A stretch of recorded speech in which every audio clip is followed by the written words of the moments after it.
All right. Welcome, friends near and far. My name is Paul Yoder. I have the pleasure of teaching at Eastern Mennonite University. I also direct the graduate teacher education program. We are located in Harrisonburg, Virginia, and I have that special geographic investment in the conversation that we're going to have today, focused on breaking down walls, lessons on student research, filmmaking, and hard history. So I want to start by introducing our four experts, folks who have been invested in the telling of how walls have been broken down over some decades, as well as practitioners. Our four experts are also people who are breaking down walls in action through the ways that they build community and tell these stories. So I want to start with our high school students. Priya Dua is a senior at Spotswood High School and Massanutten Regional Governor's School. She takes interest in various subjects as a part of her studies, from biology to public policy. And she says she's undecided on a professional path at the time. I guess that was one of those things you have to say because you know people are going to ask, right? She enjoys serving and being involved in community through leadership in multiple clubs. She's participated in sports and works as a lifeguard and swim instructor. She describes never really connecting with history classes in school, but says that this project brought her to the realization that history in textbooks didn't even begin to break the surface. Through hours of interviews and research, Priya realized not only the duty, but also the opportunity to share the local history that she has been uncovering. She is thankful for all the wonderful people who connected with uh, through this project that she connected with and the friends made along the way. And with Priya on the same feed there is Elizabeth Kidd. Elizabeth is also attending and is a senior at Spotswood High School and Massanutten Regional Governor's School. Post-graduation, she's pursuing a communications degree with a minor in Spanish. Her range of activities spans from leadership roles at school and church to volunteering at local nonprofits. The video editing techniques she learned for this project open unique job opportunities, and she now works as the social media manager of a toy company. Although she has always enjoyed history classes, she is now driven by a desire to not only learn facts and dates, but also understand the deeply personal events behind those numbers. Creating a documentary provided the method and means for Elizabeth to share powerful narratives, and she is grateful to have met so many inspiring people through this project. And I also want to introduce and then invite some further introduction of the history and the project that we're discussing today from Bo Dickinson. Bo is a nationally board certified teacher who serves as the K-12 social studies supervisor for Rockingham County Public Schools here in Virginia. He's a former president and the current treasurer of the Virginia Social Studies Leaders Consortium. And in 2020, he had the honor of serving on the Governor's Commission on African American History Education, which made significant recommendations and technical edits designed to enrich state standards related to Black history here in the Commonwealth of Virginia. And I'll just make a quick note. In Virginia nomenclature, the term technical edits is very broad. So technical edits doesn't mean, clarifying punctuation. It actually is the sort of legislatively mandated process that allowed for some major curricular changes, actually, based on where we were in the cycle for the standards a few years ago. And then I want to also introduce Owen Longacre. He is also a nationally board certified teacher. He teaches at Spotswood High School in Rockingham County. In 2019, he was selected to serve on the development committee for Virginia's African American History elective course. This committee was responsible for developing learning objectives, competencies, content, and assessments for the African American History elective. He has taught that class at Spotswood since the fall of 2021. Owen also serves as the head volleyball coach of the Spotswood varsity team and enjoys hiking and golfing in his spare time.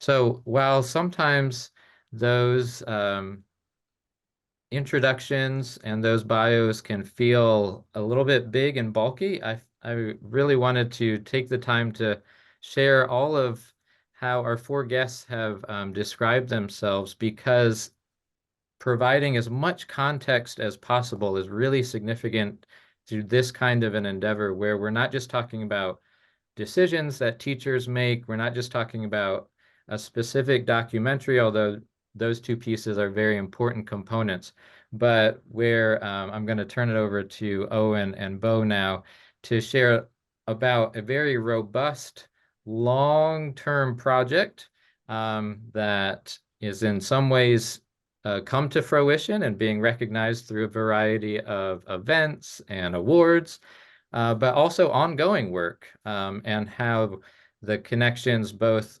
within schools, like at Spotswood High School, as well as at the district level, as well as with a variety of community partners, has made for a really rich and pretty unique set of outcomes and ongoing relationships. So without further ado, let me invite you to tell the beginning of that story.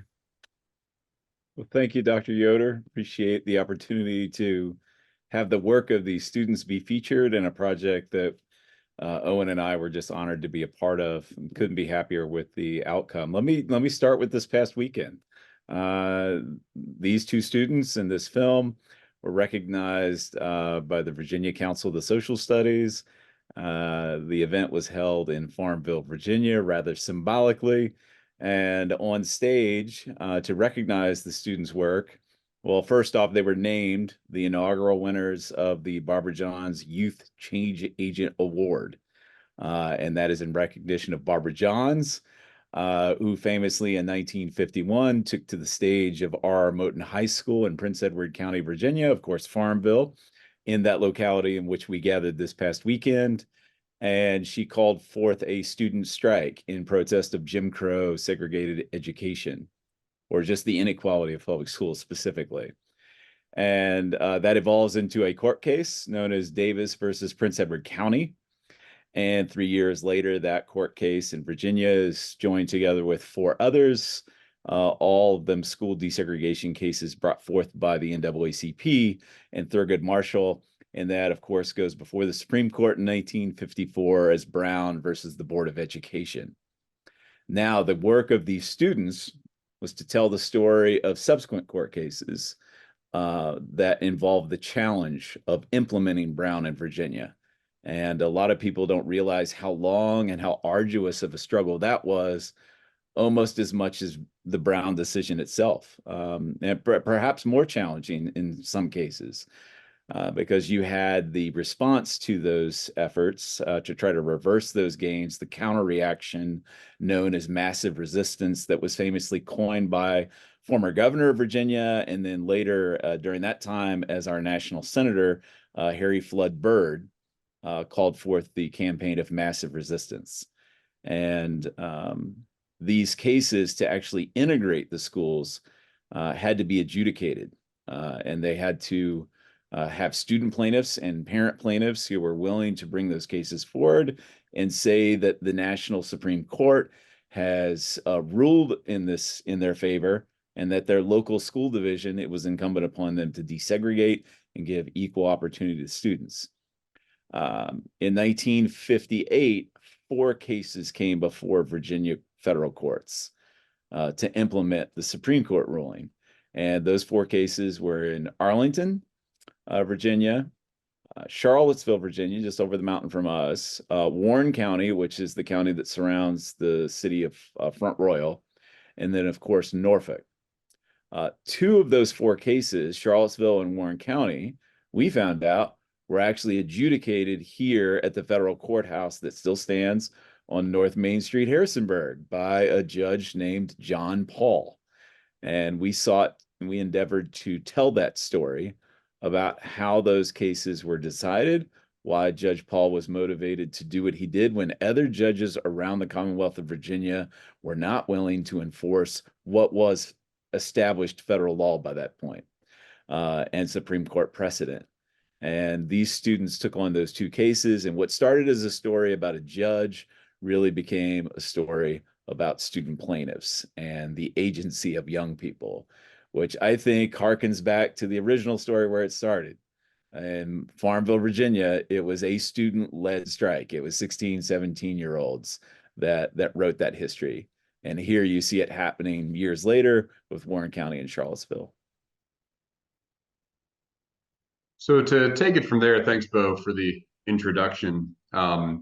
Knowing that we had a story to tell with the massive resistance cases, particularly in Warren County and Charlottesville, we originally approached our local history group, Rocktown History, with the idea of creating a film about Judge John Paul and really kind of investigating why he decided to take a stand against massive resistance and what some of his reasonings were behind that.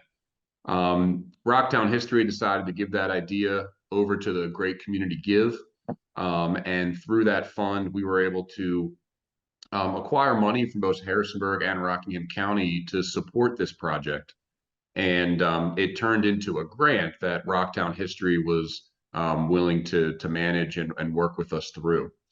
And so through that grant, we had the funds we needed to pursue the project and begin investigating this story that we thought we knew, but we later learned we knew so little about at first.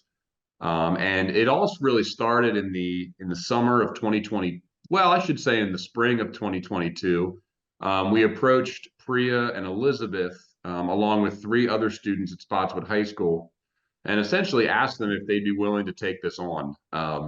Certainly, this was an independent study of sorts. It wasn't something that happened within the traditional classroom, and it would require an immense amount of time, focus, work, and it ended up being even more than we realized. But they said yes. I think they're still happy that they said yes. And those five students decided to really pursue this. And we created our first interview, had our first interview in the summer of 2022, where we were actually able to interview the nephew of Judge Paul, who was also a judge. His name is also John Paul. So it is a little confusing at first, but the first time we met him, we really were trying to just understand the scope of what had happened, learn a little bit about his uncle and why he would have made those decisions. And that really kind of set us in the direction of research and investigating both the cases of Warren County and Charlottesville. And we realized that this case, as much as it was about Judge Paul, it was really also about the plaintiffs that were involved, that they were, in some cases, high school students and in others as young as elementary students. And through their courage and through the acts of their parents and their community, that there was so much more to this story than just one judge. Certainly, he was a part of it. Certainly, it couldn't have been done without him, but that there were more stories to tell. And throughout the fall and the spring, we began reaching out to many of the plaintiffs who still live in Charlottesville, who still live in Warren County. And through those relationships, we met more, and it continued to grow and grow and grow until we had over 14 hours of interview film and countless primary source documents that in many cases were provided by the plaintiffs themselves. And Pri and Elizabeth and their classmates spent an enormous time trying to gather that all together. And the project culminated, of course, with a movie premiere at the Court Square Theater in downtown Harrisonburg. which of course is only just a few blocks away from the original courthouse where that decision was made. So a lot of overlapping ideas and themes that come into this, but it all really started with that local connection here to Harrisonburg, and a way of really bringing in multiple communities into one larger story. So we thought a nice segue into now meeting Pri and Elizabeth might be showing the trailer film that they created. They were actually able to show this trailer at the VCSS conference on the day that they received their award. And upon seeing the trailer, Barbara John's sister, Joan, who was there as one of our keynote speakers, insisted on a standing ovation for these two young ladies. So it was been well received, and they deserve all the credit for everything they put into this. And if able, we would love to show it to you.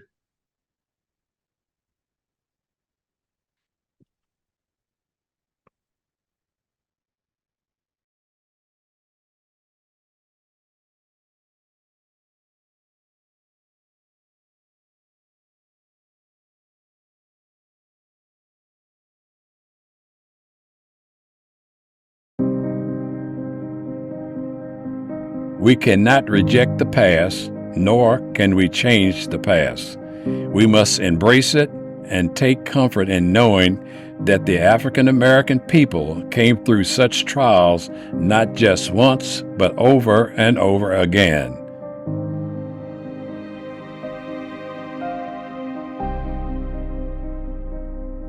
On May 14, 1954, the Supreme Court of the United States ruled in the landmark case of Brown versus the Board of Education that in the field of public education, the doctrine of separate but equal has no place.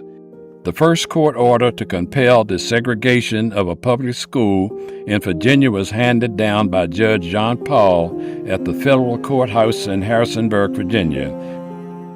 1 month after Judge Paul's decision, a special session of the Virginia legislature convened in Richmond in order to pass a number of massive resistance laws aimed at preventing racial integration. The governor at that time, I think was Governor Almond, he proclaimed that there would never be an integration of schools, that before that would happen, he would lose his right arm. That integration, mixing of the races in great areas of Virginia would absolutely destroy public education.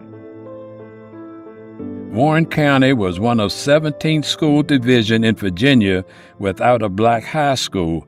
African American students were forced to attend schools outside of the county, and those schools were provided with only secondhand materials. We were getting old school books from, books came from the white kids' school. They passed them on down to us, and that's what we had. We had to always take the secondhand things, and our parents just wanted better for us. The case of Kilby versus Warren County School Board was brought forth by a black parent named James Kilby on behalf of his children and several others in the Front Royal community. He felt very strongly. I pay taxes. My kids should be able to go to the schools.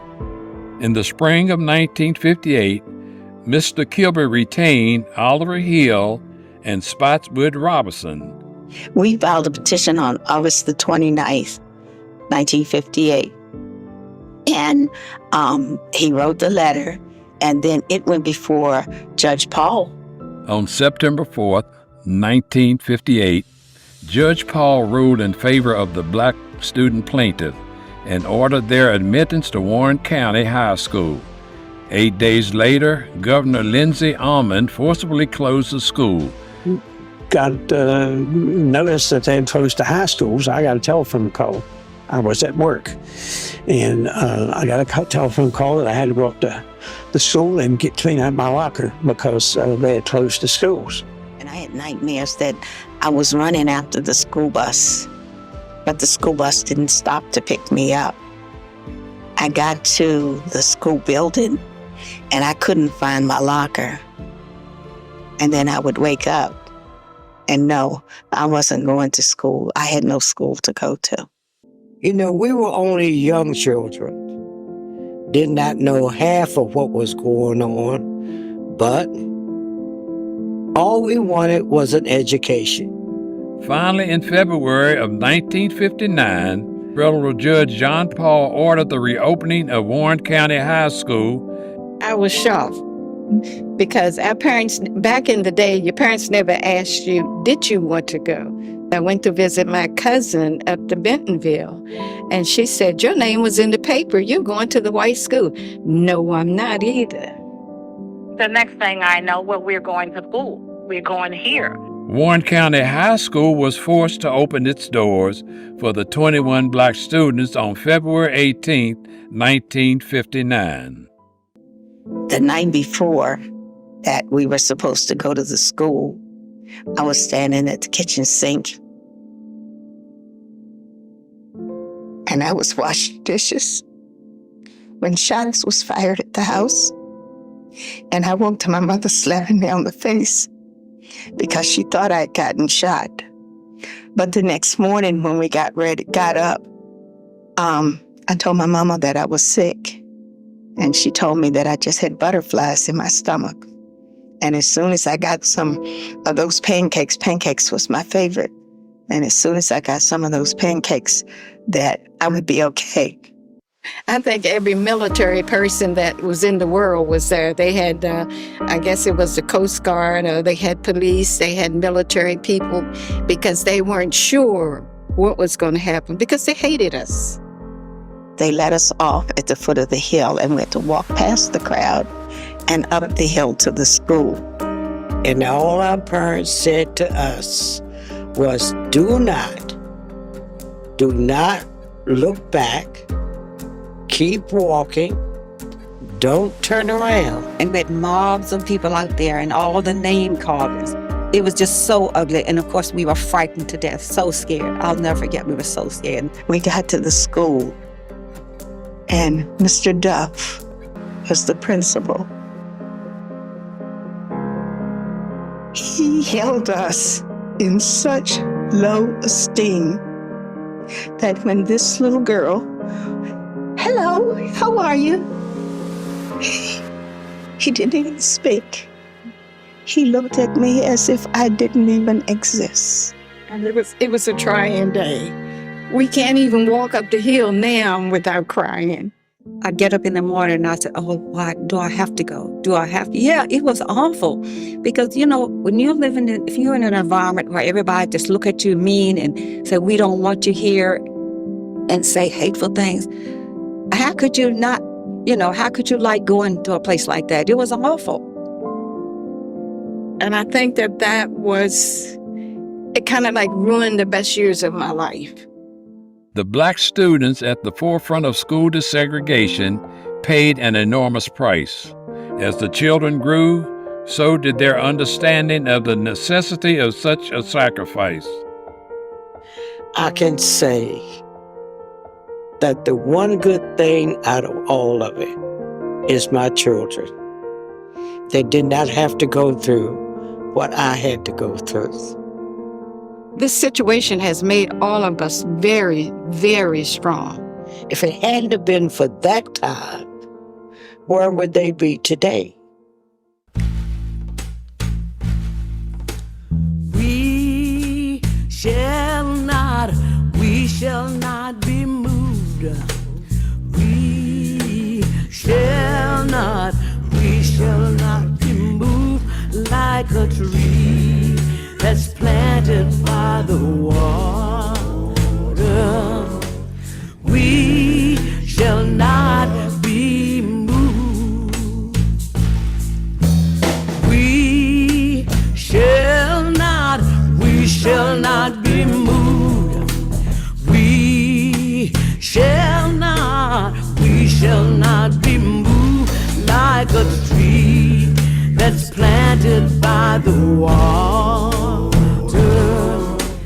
We shall not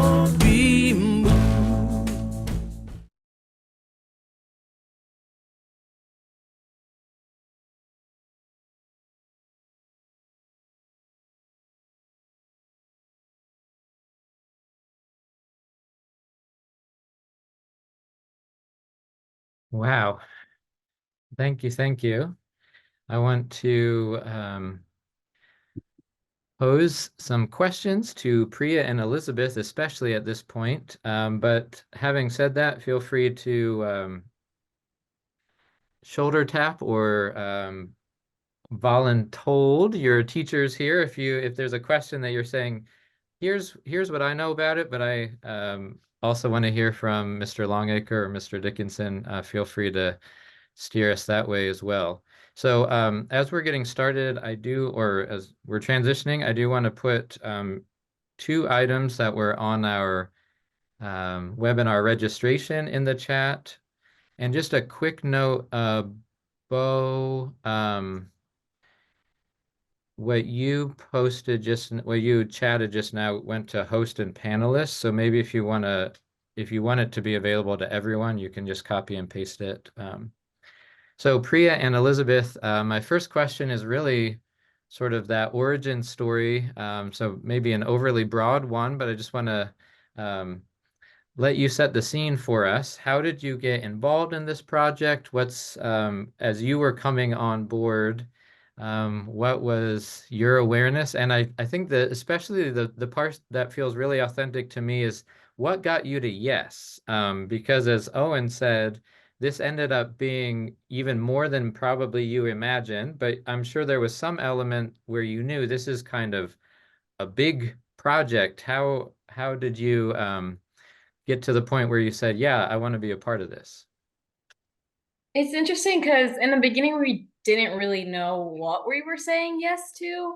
We're both very eager students in school. We love learning and different opportunities. And so we kind of just started blindly. And then, do you know? Yeah, I think we started out hoping to be a part of the Farmville Tour Guides project that Mr. Dickinson and Mr. Longacre have led for several years, where they take Spotswood High School students down to Farmville and kind of have them teach the community about what happened there. And so I think sort of as an aftermath of COVID, it still wasn't extremely safe to invite a lot of people to get together, especially our aging plaintiffs. And so through that, we got the grant for a different project, and then it kind of just came first served to us who were interested in Farmville.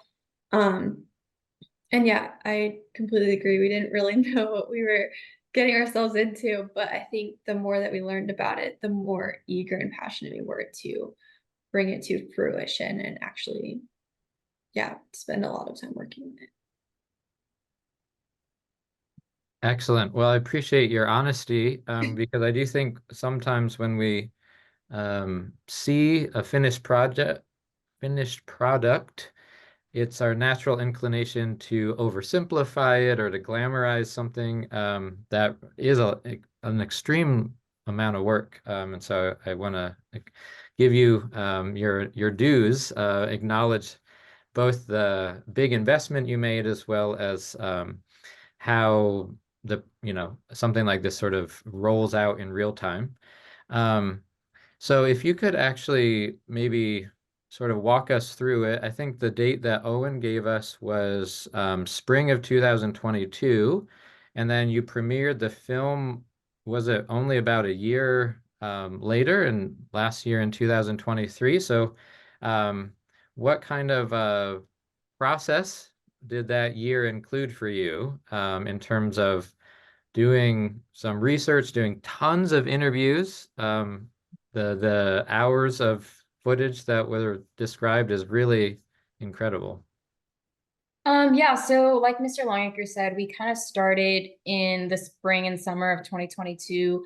But at the time that we started, we really had no idea what our end product would look like. More we're focused on the research topic, which at the time was the court cases handed down by Judge Sean Paul. So we began by doing, researching articles online or using the microfilm machine at the library. We read a few chapters in books, but we're kind of still getting the ball rolling. And then I think when things really came together was probably the fall of 2022 when we started looking into names of people we could contact. And after we contacted our first few interviewees, they were very eager to share their stories. And once we began scheduling interviews with one, like they would point us to more and more contacts that we could reach out to and talk to. And after those first few interviews, like Mr. Longacre said, we had over 14 hours of footage. But after making those personal connections, we started to form our own vision of what we wanted our final product to look like. And we gained a new insight into the standard of the product that we wanted to create. Absolutely. I think that was something that really stressed us out the more that we learned, because we had such powerful, incredible stories to share. And like was mentioned earlier, we had 14 hours of footage, zero prior experience in video editing. So I think we felt this this necessity to do everything we could to learn how to make a product that would appear professional and be worthy of the stories that we were sharing. So from there, we were kind of thinking through what stood out to us as we had listened to the interviews and then kind of categorized things based on what was similar, or the different ties that people had to each other, and then trying to, from there, make it a storyline that was understandable to our listeners. So after that, we had a lot of video editing to do, and we used a lot of free websites to create this film. So this is definitely something that is possible to do without spending a lot of money. And we really just tried to research what we didn't know and look for apps that would contribute to making the final product. But our last video edit was actually on the day of our premiere, May 25th. So we were working right up to that deadline. Yeah, I'll echo there. In fact, I went back and looked, and in the last 48 hours prior to the premiere, we had sent them 32 different edits that these young ladies made to the film. And what shocked me when I looked at the email was we sent them all these edits, and they just sent back one line that said, "Got it," you know, and they were relentless all the way to the end. So it's a testament to them. I would like to say in their editing process that there was a mindfulness in telling the story. You touched on it a little bit about meeting the power of these narratives. It's a very delicate thing, and I was really impressed with how these students were able to bring out that human story in a delicate way, in a truthful way, but also in an empowering way. Brown v. Board is often told very surface level, as Priya was speaking to earlier about history in a survey course. It's hard to get into the depth that these stories really deserve. And Brown v. Board, while being a great triumph, there was an incredible price paid by those plaintiffs in those early generations, and their education was probably they probably traded better books and facilities for much worse conditions. And they lost teachers who were advocates and members of their community who had similar lived experiences and were mentors to them. They lost quite a bit. So those oral histories and testimonies by our student plaintiffs, where they say, "I really lost the best years of my life." These students were able to embrace this as largely a sad story, a challenging story, and still develop, I would think, a sense of agency and purpose and resilience amongst these former student plaintiffs, that they were proud of what they did, but we're not going to lie about how difficult and traumatic it also was. That nuance is lost on a lot of people. A lot of historians don't capture that level of nuance, and they did it in just stellar fashion. Yeah, that's an excellent point, that the general sort of progressive arc that everything gets better is often the big narrative, and these smaller stories just sort of get consumed within that. So as you're pointing out, there was this real balance of storytelling, doing history, oral history as well as archival history, looking at primary source documents, and some professional grade videography and editing. So, I lean more towards the history education side of things, which are the credentials that Owen and Bo have, than I do the video editing side of things. But for you all as high school students, Priya and Elizabeth, where did you encounter challenges? Did you find sort of on both sides of the coin that you were encountering challenges, or how did that sort out for you all as you were developing multiple aspects of the project at the same time? Yeah, so in our beginning stages, there were definitely a lot of challenges, more so on the history aspect, just keeping track of like this Judge John Paul and this Judge John Paul and the different, like wanting to get the story straight and like all the names and give credit where it was due, and really get the timeline straight as well. That really came more into place once we did have those interviews and had that personal connection to the story that matched up with the timeline. It helped us understand it and helped us understand how we wanted our audience to understand it. And then Elizabeth can talk a little bit about all of our video editing challenges that came later on. Yeah, so I think we had a couple larger setbacks. The first one being audio. For whatever reason, our microphones didn't pick up as much as or they picked up more than we wanted it to. So there was a lot of white noise. And thankfully we were able to run the whole film through an audio cleaner prior to publishing it, but that was a huge deal. If you listen to the raw footage, it just sounds like an ocean in the background, and that was not ideal for our situation. So that was one thing that we really had to work through. Another one was the smaller things that you don't necessarily think about, like how loud should the background music be? When should the music transition? How long should photos stay up? Or what does that look like to keep the audience visually engaged and not just staring at a not moving photo for 5 seconds? So really trying to play around with the transitions and all of the minor details that you don't really think about when watching the film. But for us, as we're watching it, we're just like holding our breath, praying that everything works smoothly. Well, I love that line you said, it's the aspects that you don't think about, and that's by design, right? Those will be distractions. If I'm thinking about how long the photo is there, it probably means it's not optimal. So that makes a lot of sense. Did you find on that side of things, did you find that you were mostly relying on sort of trial and error, that you would, take a couple approaches and see which one worked best for you all as a production team, or were you doing some reading about approaches that are used by professionals?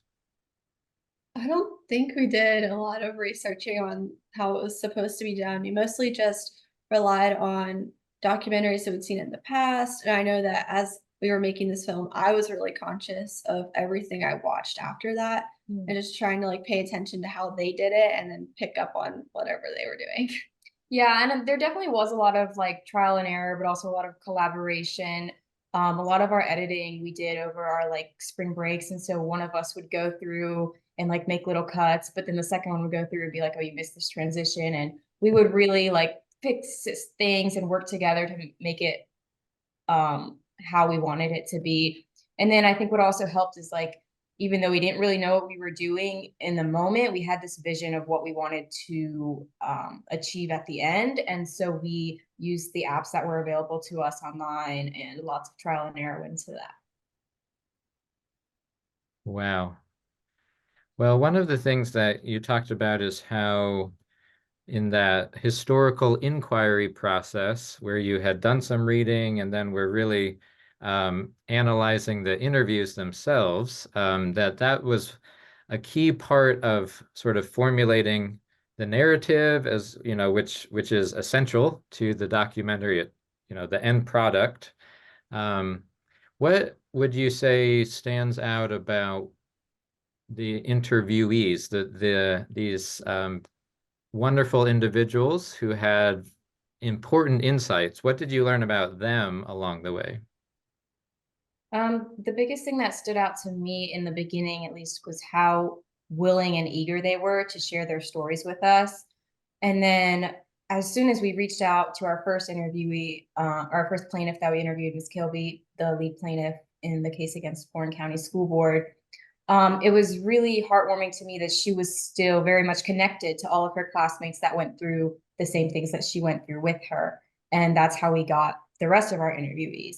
So that stood out at first. And then I think one of the hardest parts of this project was realizing that we did have to cut out so much of their story in order to make the film only 30 minutes long. And every one of them has such an interesting life story that goes so far beyond just their time in high school. And so as we were listening to those interviews, we really got a sense of who they were as a whole person and not just their teenage self. And I think that was really meaningful to me. And I really admire so many of those people. Yeah, I'll jump in for a minute and talk about that piece as well, about how eager and willing they were to tell their story. In fact, believe it was in the winter time of 2023 when we drove up to Front Royal. It was 7 of us in a van with all our recording equipment and all of our materials that we needed, and we packed in tight. But we went up to a library near Front Royal and met many of the plaintiffs that appear in the film, and it was so neat to see how close they still were after all those years, and how this event had only strengthened their belief in what they were doing. That they felt very strongly that although it was extremely difficult, and in some cases they felt like they lost the best years of their life, that there was meaning to it and it was worth it. In fact, if you're able to watch the whole film, Miss Baltimore talks about, if there's anything I can take from this, it's that I feel like I made a better future for my children, you know, and that my children don't have to go through maybe what I did.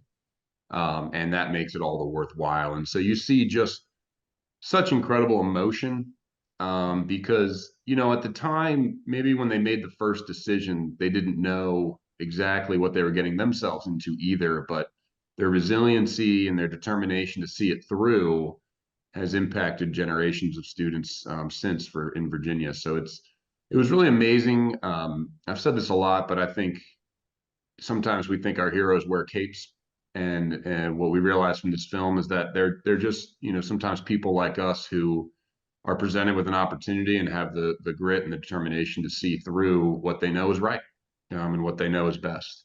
So it was powerful meeting with them, and I think you can see in some of the photos as well the relationships that were formed.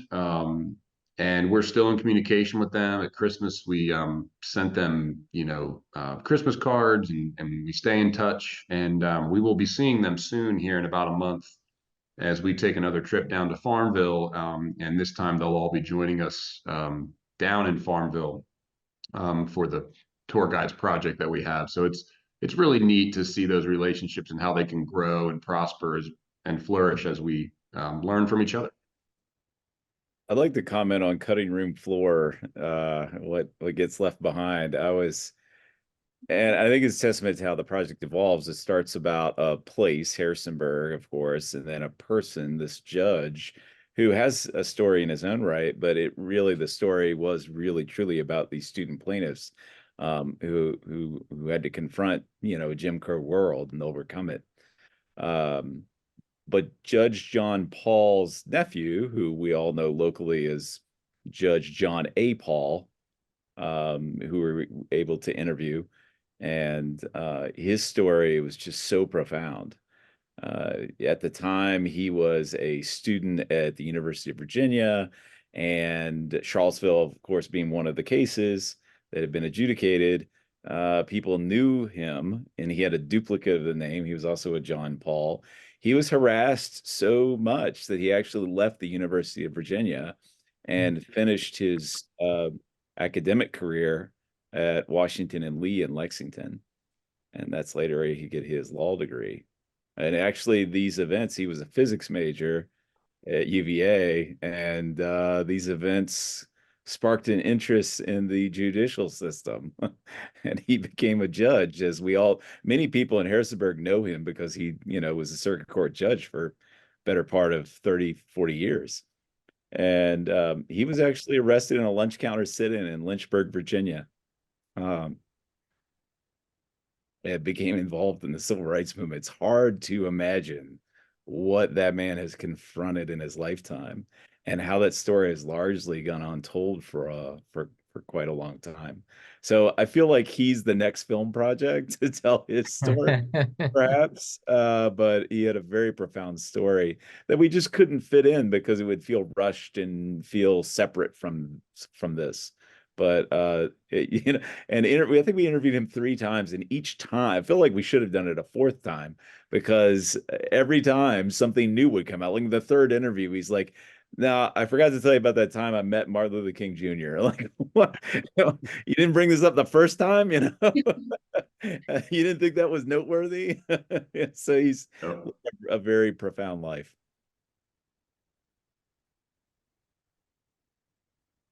Well, speaking of the cutting room floor, I'm astounded by how fast our hour is slipping by. So I will just invite um, our attendees, if you want to use the Q&A feature, feel free to chime in if you have a specific question, maybe something that you have heard one of our participants mention, or a question from viewing the film that you'd like to follow up on. This is your opportunity. I will certainly jump on those if I see them come in. But the next question that's on my list is, okay, I see a hand raised. If you could well, yeah, let me make this work. Okay. Ken, I'm gonna press the button that says allow to talk so you can chime on in here. Thanks for raising your hand.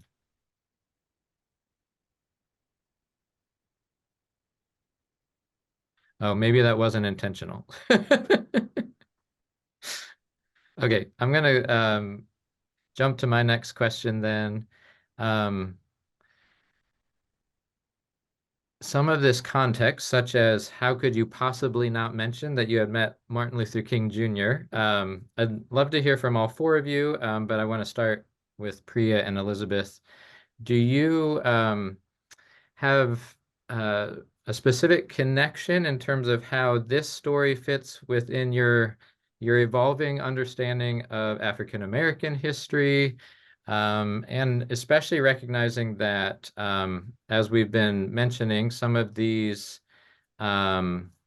stories are not told either through the eyes of the people who were and the voices of the people who were actually involved, or with the nuance and humanity that they deserve. How have you learned about Black history through this process? I think for me, the biggest thing I've learned is it isn't like far off history. It's very much relevant to today. And a lot of the things that we were learning throughout the course of this project, it was definitely eye-opening that they occurred less than a lifetime ago. And, these people are still alive to tell their story and are still making efforts today to participate in community outreach and continue to share the movement that they began, that we sometimes think in our heads, like through the things we learn in school, is so long ago when it really isn't. Yeah, I think that was really impactful for me too. Just realizing that these people weren't just names and dates. Like I was sitting in front of them and they were telling me their story, which was so personal to them, and it brought tears to their eyes all these years later. And so I think realizing that and realizing that it's still a very recent part of our history was very eye-opening. And I'm really excited that we have their stories on camera and recorded now to share with all these other people who've never heard them before. Owen or Bo, from an educator perspective, obviously a lot, the majority, I think the way Owen described it is this entire project is basically independent study to the extent that it's school affiliated. Um, but yeah, as you think about educator decisions and curriculum, such as the elective course, Owen, that you teach, how does a project like this fit into bigger conversations or decisions that you're able to make from your vantage point?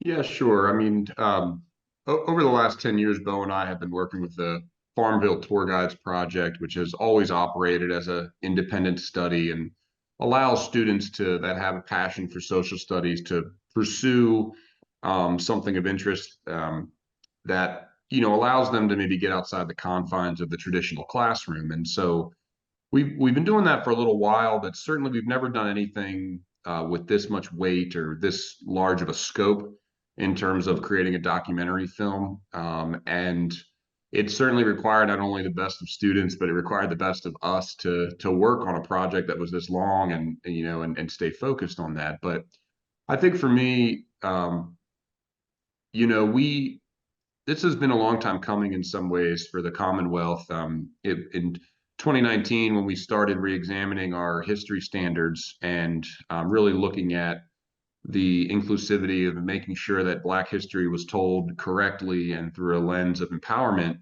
it led to the creation of the African American History course that we now teach. And it's in its third year.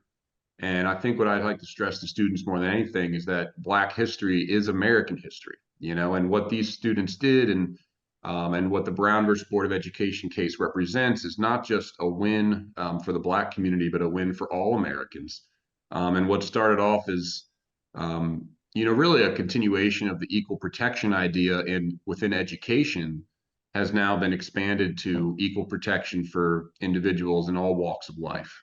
And I think it's just a beautiful story that this is a particular chapter of that quest that we have to create a better union and a better country. It's a very powerful chapter in that, but it's certainly not the last chapter. And we're continuing to try to build a better community and a better country. And this is just an example of how small events and ordinary people can play such a big role in all of that. Thank you, Owen. All right, I'm going to try again. I think we have you set up, Ken, if you want to chime in with your question.